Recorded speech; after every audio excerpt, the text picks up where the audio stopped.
Our second topic of the webinar will be on protecting genetic resources, TK and folklore, but with a focus on WIPO's initiatives and best practices.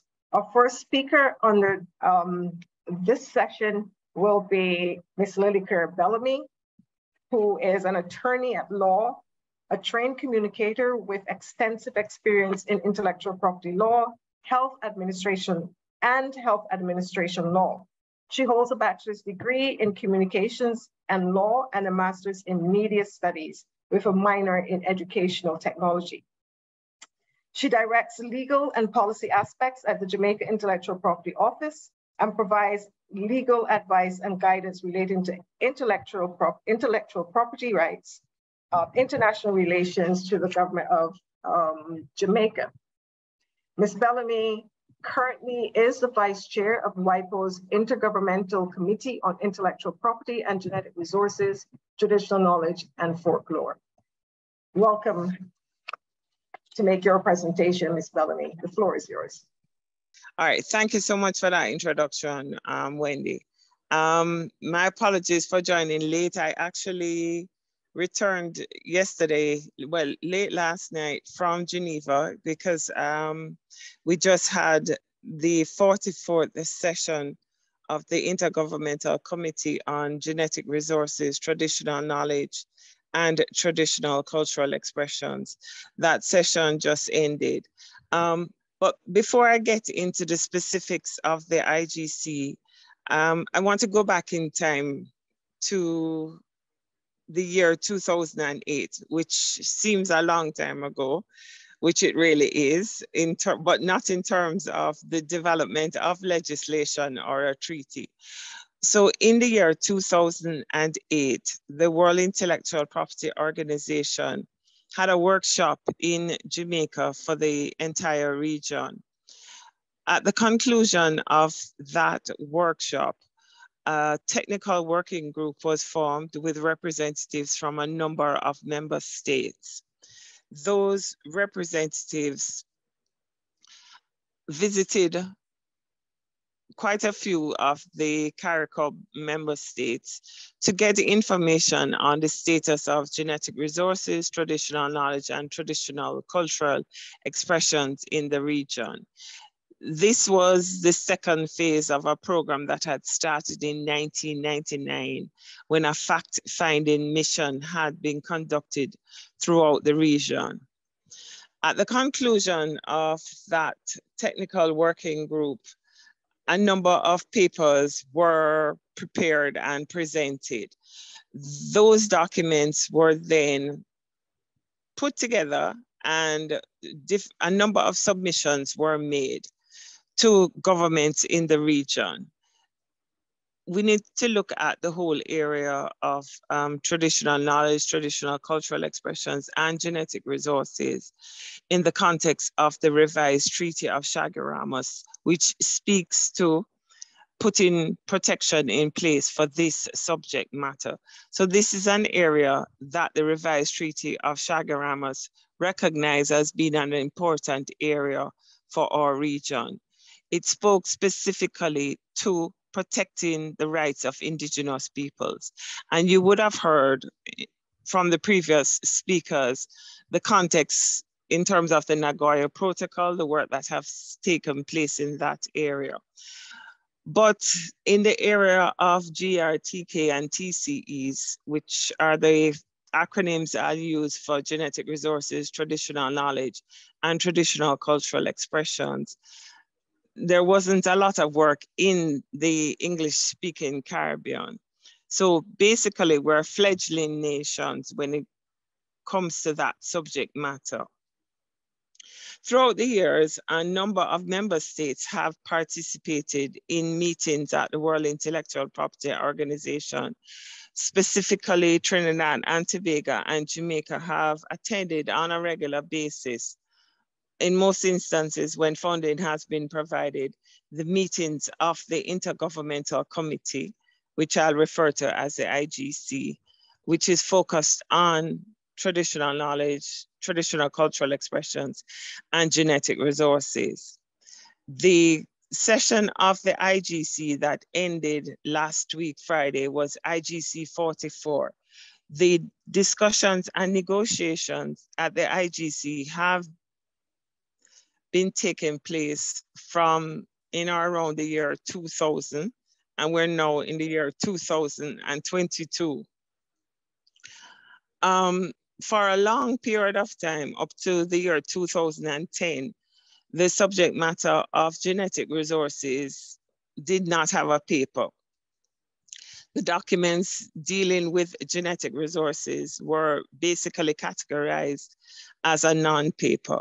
However, in the year 2010, at the conclusion of that IGC, which focused on genetic resources, there was a paper that was produced. Since that time, quite a lot of work has taken place at the IGC on the subject matter of genetic resources. And I must tell you, in the context of genetic resources, the focus from the point of view of intellectual property rights protection has been in the area of patents and inventions. It was mentioned earlier, the need to have prior informed consent and mutually agreed terms, access and benefit sharing for when genetic resources that have associated traditional knowledge are used to produce, for example, pharmaceuticals. So this has been a sticking point in terms of the negotiations and the discussions. There wasn't consensus on how the subject matter should be approached and whether there should actually be an actual treaty or whether it should be soft law that would address this matter. The terms that the IGC were operating under were that they should arrive at a treaty or treaties to deal with the subject matter.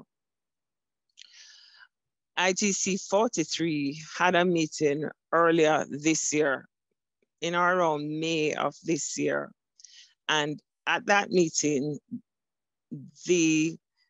there were negotiating texts that were present that the member states should have been using basically to push the discussion forward so that we could arrive at an agreed document that could be recommended for a treaty.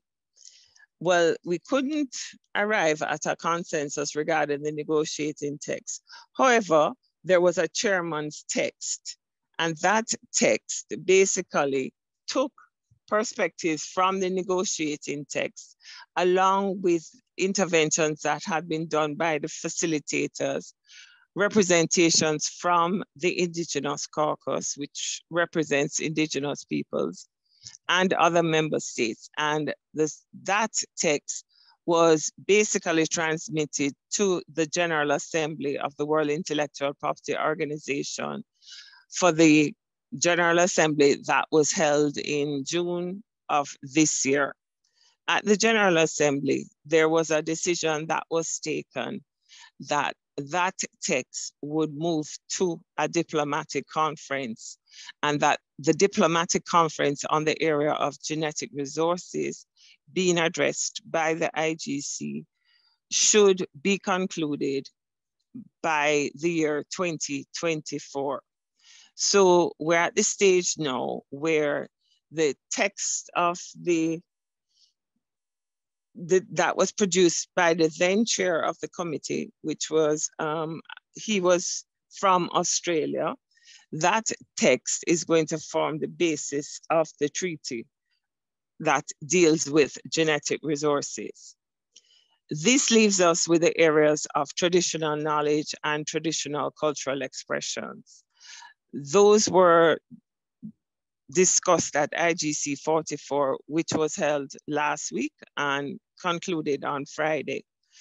The two documents which I would refer you to, and I would encourage you to look at these two documents, are WIPO GRTKF/IC/44/4 and the protection of traditional cultural expressions, WIPO GRTKFIC 44/5. And I'll make this information available after. Those two documents are what are referred to as the negotiating text for the area of traditional knowledge and traditional cultural expressions. The TK text has, 16 draft articles. So the draft articles include use of terms, objectives, protection criteria and/or eligibility criteria, beneficiaries, scope, database, complementary and defensive protection, sanctions, disclosure requirements, administration, exceptions and limitations, terms, formalities, transitional measures, relationship with international agreements, non-derogation, national treatment, and transboundary cooperation. Those are the articles for traditional knowledge. The articles for traditional cultural expressions are the use of terms, objectives, protection criteria, eligibility criteria, beneficiaries, scope, administration, exceptions and limitations, term, formalities, sanctions, transitional measures, relationship with international agreements, national treatment, transboundary cooperation, capacity building, and awareness raising. Now you might wonder why I took the time to read those articles. Well, at present, I chair the IGC, and if you listen carefully, you would have noticed that there are similarities between the articles for both the TK and the TCE text. And when you look at the draft articles in the negotiation text, which I mentioned as would be 44.4 and 44.5 from the GRTKF. Those two documents, if you look at them carefully, you would notice that there are similarities between a number of the articles. In fact, sometimes the articles are exactly the same and there is no difference between the two of them. So in those instances where you see that there are no differences between the articles, in my capacity as chair, it is my intention to produce a text that could aid in the negotiation process. Because how it works, well, how it used to work at the IGC would be that we would meet on Monday in plenary, then we would break out into informals. The facilitators would participate in the process, come up with a facilitator's text. It would be submitted to the plenary on the Wednesday. The member states would have an opportunity to look at that text, make recommendations and suggestions. We'd go back into discussions, and on Friday morning, a second revision of the facilitator's text would be produced, and if agreement was reached, that text would be transmitted to the next session of the IGC. There was a number of concerns expressed that the methodology wasn't working. So at the IGC that just concluded, instead of having informals, what we did was we had a plenary, then we broke into a contact group. The contact group basically was the entire membership. So everyone who was present at the IGC had an opportunity to speak open, freely, and frankly in this contact group. And from that contact group, the facilitators would see where there were areas of agreement or where there were areas that reflected a narrowing of the gaps between the different positions of different member states. Because the genetic resources text has matured to the state where a recommendation has been made for a diplomatic conference, the remaining sessions of the IGC, which will be IGC 45, 46, and 47 for this biennium, will focus exclusively on traditional knowledge and traditional cultural expressions. So the decision was taken that we would work as a contact group for the entire week. On Friday, the revised text as presented by the facilitators would then be transmitted to IGC 45.